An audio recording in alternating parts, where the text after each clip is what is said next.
Hello everyone. So in this video we will check how to declare static variable inside the class method. So first of all, here we have a class and name of that class is demo, and this you all can see that is @ sign. So a method inside a class with @sign and class method, this is called as a decorator, and this full line is called as class method. So inside the class method, we can declare and initialize static variable by using the class name. So this is my method, and before that, if I write something like this at that class method, it is a decorator, and you can easily declare static variable. Okay, so suppose if I run this program, other things are same only. Control S F5. We are getting answer as what 20. And there is one more way, that declaring the static variable inside static method. This is right now class method.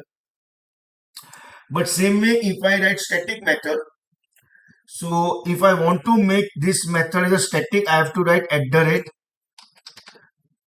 @static. See, it is changing color. Initially it is black, but when I complete, it will be like purple color or something.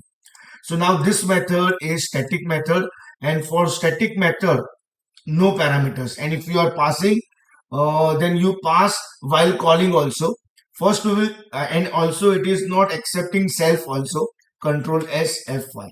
See, suppose if you write self, suppose Control S F5, we are getting error missing one requirement positional argument.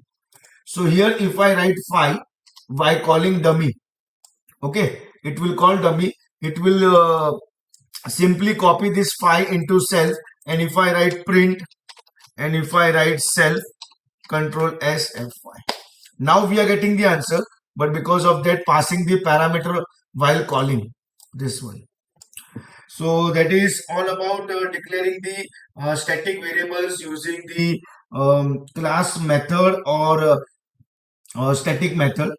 Okay, thank you everyone.